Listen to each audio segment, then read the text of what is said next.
Good morning, good afternoon. Parsha Lech Lecha, very exciting parsha.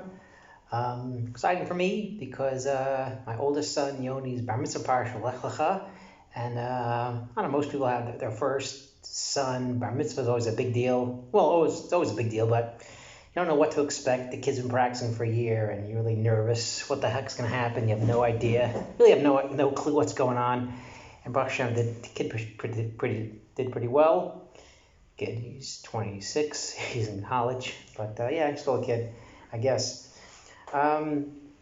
So this is the third or fourth week doing the Pri Tzaddik. I'm trying to get a little bit of a pattern going. What's he all about? Pri Tzaddik of Tzaddik of Lublin, Tzaddik HaKohen Lublin. And he has these chunks of Mamorim, these essays, each parsha, 8, 9, 10. And it seems like each one has two or three different themes within one idea. So it's a little bit difficult to kind of follow through, but there's at least a couple of interesting points that I think it's good to talk out. First is Lech Lecha as opposed to Tzei Me'artzecha. Go forth for yourself as opposed to leave. Leaving is Tzei. Tzei Me'artzecha, why go out from your land, leave from your land, leave, as opposed to going forth. Like, what's the difference? Going as opposed to leaving. You see the door, not this one, but most in Israel you see Yetziah, or in America you see exit. That's leaving the land. That's the moment. That's Tzei. So Lech Lecha, the process really is being focused on, and Hashem, the Pri Tzaddik says, Hashem tells Avram, it's the leaving that's a big deal. Where you're coming from is the big deal. What's the big deal? You're going to Eretz Yisrael. Well, the point is, in his words, do not think for a second that because you're from Terach and he was the biggest Oved Avodah Zarah on the whole freaking planet, don't think that should stop you from being who you're supposed to be. It's actually because you had this in your life, because you had this growing up, that's going to make you great. And a lot of times you see this, whether it's about Tshuva or anybody, they grow up with certain adversity. That's what caused you to leave. It's these horrible experiences or things that really are bad in your childhood or your life. That becomes a motivational point to grow forward. And that's what Pri Tzaddik says in the first piece in Lech Lecha, that we see Vikashtem Umatzasa. It's Ki Tradishana. When you go to Gullus, we see later in Devarim, when you are in Gullus, Vikashtem Umatzasa. You seek Hashem when you're in these places. If you're living, if your father's not Oved Avodah Zarah, okay, life is fine, I'll do what I want, no big deal. But the fact that Avram's father was Oved Avodah Zarah, and he was the first one to see how false it was, and how bowing down to these things, and the stars, and the sun, and the moon, really was dumb and stupid, that caused him to grow. So that's one piece that the Pri Tzaddik talks about. The second piece I thought was pretty interesting as well. If you look closely in the Psukim, there's two times in the first two Aliyahs, the first Aliyah, where there's two Mizbechos that Avram puts together. One is Vayivin Sham, Mizbech, Hanira I love. Once Hashem shows him Oretz Hazos, promise to your children, builds a Mizbech.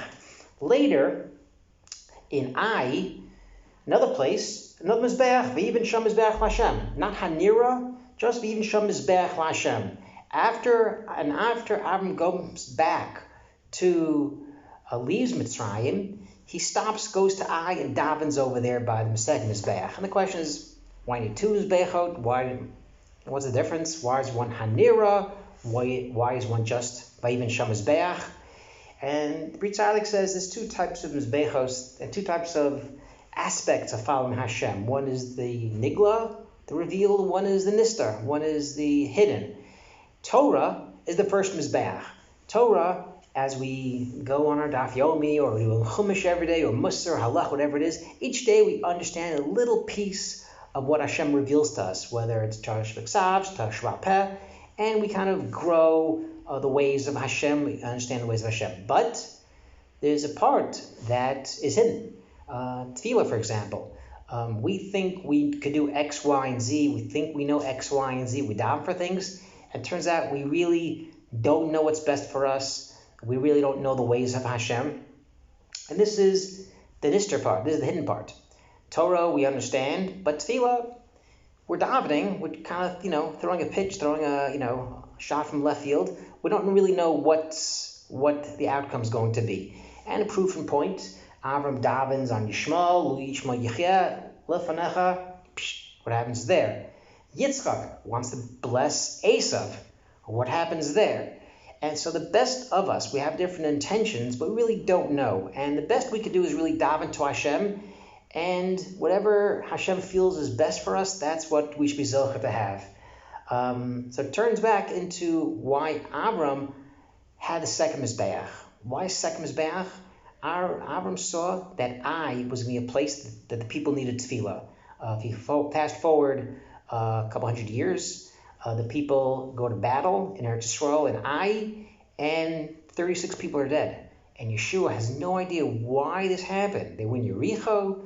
There's a loss in Ai. What's going on there? It turns out Achan, if we know the story, Achan takes from the city, he wasn't supposed to, and it causes people to die. And Avram sees that they're going to need Yeshua and people to be saved in Ai, so Avram davens at this place. Okay, and we know that you daven for someone else, your tefillos get answered as well. So Abraham was davening for the people of Ai, but he was also davening for himself, because he's going down to Mitzrayim, a place where it's known to be a place of Tumah, a place of Ziva, a place of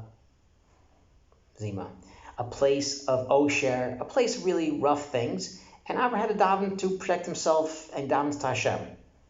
When Avram comes back, he goes to the second Mizbeach, the one in Ai. Why? Because now he had all this all these riches. And the way a person, has chesed, the way a person is really mivarer, to really cleanse themselves, get a real good perspective on chesed, is to think about himself second. If you think about yourself all the time and you're kind of looking for riches, it takes away from thinking about other people. And also, instead of helping somebody else, they'll upgrade their second car. Instead of helping somebody else, they'll look at another trip to go somewhere, or get an upgrade on the plane. These things. Again, everyone's guilty at some level of this. That's something we have to work on. So Avram, when he comes back from Mitzrayim with Rechush Gadol, Paro takes care of him, becomes really wealthy. What does he do? He goes to Eretz HaNegev. He goes to the place where not a lot there, just like Yitzchak is going to go to the Negev, where there's not a lot there, not a lot of pleasures of the world. But Avram has to daven that he shouldn't turn into someone like a Mitzrayim person. That even now, he's a rich person, he has to daven to Hashem that he shouldn't be like a person from Mitzrayim. And this is something that I was kind of thinking on the way. I was bicycling today, a couple hours, had to actually walk back. It was a little bit tiring. But I thought that Kritzak doesn't say this. I thought maybe it was a little bit interesting thought, is that the davening view of Ai has a lot to do with Avram, the opposite of Chesed. The people of Ai, or Achan, he doesn't have faith in Hashem, even though he has money from 40 years in the Midbar. He had a lot of money from Mitzrayim. He gets free land. He gets a huge chunk of land, and still he has no batach in Hashem. He's not batach in Hashem, and he steals. He takes things that he shouldn't have. Avram, on the other hand, wants to fight against that. Avram, who didn't have a lot, now he has a lot, has to daven that he shouldn't turn into that. Even though I have these things in the world, I shouldn't be batach in myself, in my stuff. I want to only trust in Hashem and help as many people as I can, opening up my tent in the desert, and whoever I can help, we'll kill some animals, we'll feed people, we'll have water, we'll give people, and that's something that we should kind of work on. Each person on their own level is to think a little bit less about themselves and a little bit more to helping other people. Shabbat Shalom.